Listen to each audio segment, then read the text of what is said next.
I was working for the Georgia Department of Corrections in 1982 as a correctional officer. I worked a constant 7-day shift rotation, and this week was on the 12 a.m. to 8 a.m. shift. It was in December on a cold, brisk morning that I punched my time card and headed for home. I was looking forward to this morning as I had planned a hunting trip on the 98-acre farm bordering the Chattahoochee River my family and I lived on. I arrived home and gathered my gear, trying to get as early a start as I could. My wife had already left for work, as most people do who have normal working hours. I usually called her when I was going hunting, but being in a hurry on this particular morning, I didn't. I had about a 2-mile hike to my tree stand and arrived there around 10:15.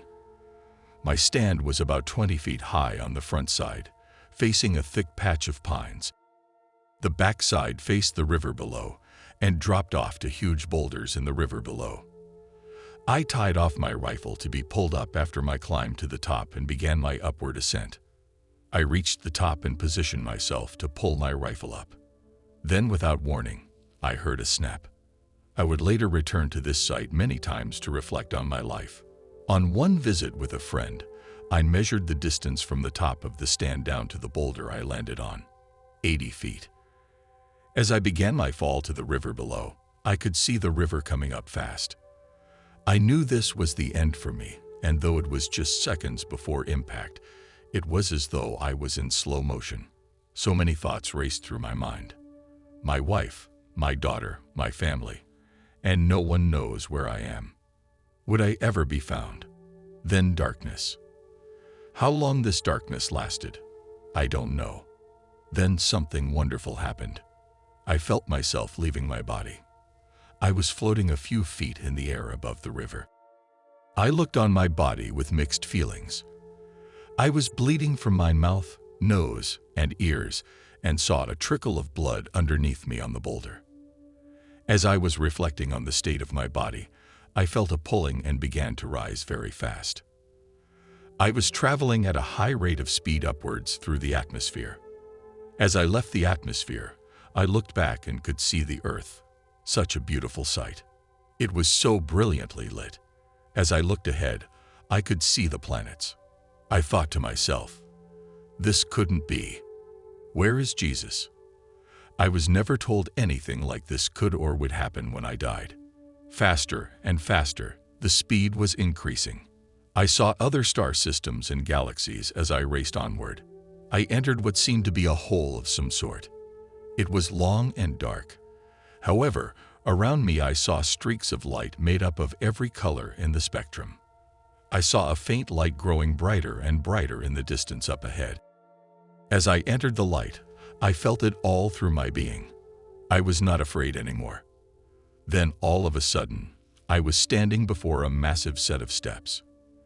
They led up to what seemed to be a bridge or walk of some kind. In the distance, I saw a sight so magnificent and astounding. A city made up of what seemed to be glass or crystal. The lights were of many colors that radiated from it. Never have I ever seen such a sight. I began walking toward the city in a daze of unbelief. So many questions raced through my mind. I had to know where I was. What was happening to me? I reached the front of the city and saw a double door that looked to be about 30 feet or so in height and width. It shined as if it was polished. As I stood there wondering, the doors began to open. I took a step back and looked inside. I could see what appeared to be people walking about on the inside, much like they do in a mall here on Earth. These people, though, were dressed very different. For one thing, they all seemed to be dressed in some sort of robes with hoods. I entered through the doors in amazement at what I was seeing. The inside was massive. It seemed to be square in shape with a balcony all around that led down to different levels. I walked up and looked downward over the balcony. It seemed to go on forever. As I looked up, I saw many passing by me, yet no one seemed to notice me. Then, as one was approaching me, he suddenly stopped. He slowly raised his head, and I could see his face. He appeared to be a human form in every respect but one. His eyes. No pupils. Yet they seemed to change colors in colors of blue. His hair was snow white. I wanted to speak, but before I could, he turned and pointed to a long hallway. Though we never spoke, I knew I was to go down this hallway. Then, as if nothing had ever happened, he continued. I knew I had to as well. Something was beckoning me forward. I walked down to the end of this hallway. I did not turn to the right or the left. I knew somehow that my questions were about to be answered. Again, I saw before me a massive double door. It seemed to be of some type of metal, whether gold or not I could not tell. Suddenly, the doors opened. I heard a voice, though not as we speak, but from inside of me it seemed, say, enter. I did as I was told, and the doors shut suddenly behind me. I was afraid for the first time. Total darkness, total silence. Then, after a space of time, the length of which I could not determine, a bright light began to glow in the room. Brighter and brighter it became. It was somewhat above me and in front of me. I tried to look, but was almost blinded from it. I held my hands up in front of me and could make out the appearance of a figure sitting on some type of seat. Then, without warning, it happened. What have you done with your life? The voice penetrated my very being. I had no answer. Then to my right, I saw what seemed to be like a movie, and I was in it. I saw my mother giving me birth, my childhood and friends. I saw everything from my youth up. I saw everything I had ever done before my eyes. As my life played out before my very eyes, I tried to think of good things I had done. I was raised in church and had been very active in church functions. Yet as I pondered on this, I saw a man in his car that had ran out of gas. I had stopped and given him a lift to a local store about a year ago. I had bought him some gas as he had no money and helped him get on his way. I thought to myself, why am I seeing this? The voice was loud and clear. You took no thought to help this soul and asked nothing in return. These actions are the essence of good. I saw all the people I had hurt as well, and was shown how my actions had set in motion the actions of others. I was stunned. I had never thought of my life having an effect on the actions that friends, family, and others I had met would take. I saw the results of all I had done. I was not pleased at all. I looked on until the events ended. Indeed, I had done so little with my life. I had been selfish and cruel in so many ways. I was truly sorry I had done so little. Then again, loud and clear, I heard the voice speak again. You must return. I did not want to return, though. I was content to stay and longed to stay even after the things I had seen and heard. I have so many questions, I replied. Things I need to know I don't understand. You must return and help others to change by changing your life. Physicians will want to perform surgery on you. Do not let this happen. If you do, you will never walk again. You will be visited by one who will bring you answers to the questions you have. When I call, you will come again. You will recover from all that has happened if you do these things. Look and see what lies ahead. I turned and saw the earth in a turmoil. Wars and death, terrible sights. Cities fell and new ones were built. I saw the United States and a volcano exploding, covering many cities in darkness.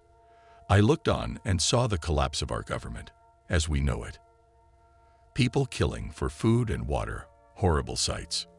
I saw what seemed to be a giant explosion in the Earth's atmosphere, and much land was destroyed. I looked on and saw a new type of people, younger and of a peaceful nature. The cities were few that were left, but these people seemed to be content. It is time for you to go, I heard again. But I wanted to see more. Then the doors opened, and I felt myself almost carried down the hallway. I passed through the doors of the city and felt myself shooting through this hole I had come through. Faster I went, unable to stop. I entered the atmosphere of Earth and saw the river below.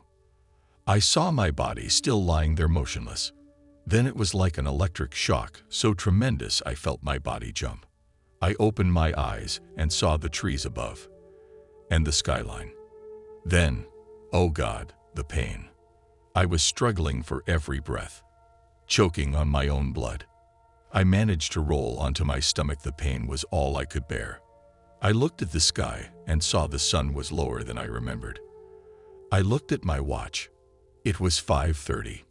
My only thoughts were how I could get help. I noticed my rifle was not far from me, still attached to the rope I had tied around my waist. I began pulling it toward me. I managed to grab hold of the barrel and pulled it up to me. I fired a shot about every 10 minutes, hoping someone would come. It was getting late, and I knew I would not make it much longer, so I began crawling on my stomach, pulling myself with the stock of my rifle. I managed to crawl up a trail that ran down to the river. I crawled and crawled. The pain was so great I passed out many times. Through thick brush and briar patches I crawled. I wanted to give up. I was so tired and in so much pain. I knew though I had to make it at least to where I could be found, I hoped. I looked out in front of me and saw the road I lived on through the trees. I could hear sounds in the distance. Yes, thank you God, I thought to myself. I finally found myself at the road and began a feeble cry for help. I was too exhausted though and just lay there in the road. My father-in-law was returning from work and found me laying in the road. It's all right, I heard him say. Help is on the way. That was the last I remembered until I saw the lights inside the emergency room. A doctor stood at my feet. Can you feel this? He said. Feel what? I asked. He had been sticking my feet and legs. I was paralyzed. We cannot help you here, son, he said. We are sending you by ambulance to a hospital that can handle your injuries. Whether from the pain or medication, I was out like a light. The next afternoon, I awoke to find 2 doctors standing at the foot of my hospital bed. They introduced themselves as my attending physicians and proceeded to explain to me that I must undergo surgery at once. The bones in my back that were broke were putting pressure on my spinal nerve, causing paralysis. Then I heard the warning I had heard before. Do not let them perform surgery, or you will never walk again. I understood completely, but knew they would not. I told them I must see my wife and daughter first. My wife arrived with my daughter shortly after the doctor's visit. I told her what they had said. She advised me I must realize they were doing what was necessary to help me. I did not know how to tell her what I had experienced. I tried to tell her it was my belief that I should not be operated on. Although she disagreed, she honored my wishes.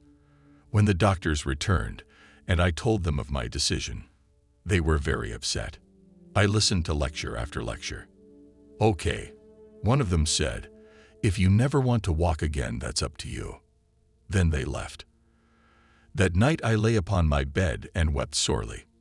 Was I insane? What was I doing? A light began to fill my room. You will be well, I heard a voice say. Then it was gone. I composed myself and dozed off to sleep. Days turned into weeks, weeks into months. Then one morning I felt a tingling in my feet. I was overcome with joy. I told the nurse I wanted to get up and walk. She stared at me and said, "We'll see, we'll see." I knew I was healed without a doubt. The nurse put a call into my doctor, and the next morning he stopped by. "So you think you can walk?" he said. "Yes," I replied. "Well, we will see." A few hours later, I was taken down to the physical therapy room. They carried me by bed down and raised me up to a vertical position. The nurse helped me in front of a set of parallel bars. I gripped the bars and placed my feet firmly on the floor. 1 step, 2 steps. "My God, he's walking," the nurse said to the nurse who had brought me down. The next few days was hard. I took many trips to physical therapy and had numerous x-rays done per my doctor's orders. My wife and family were all amazed, yet I knew. I had been told. The rest had to be true as well. My doctor was more amazed when he found no bones pressing on my spinal nerve. I use his quote, "This is not normal.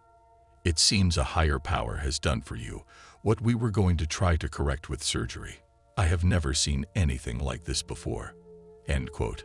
Since that day, My life has changed, and I have been able to help others in ways I never dreamed.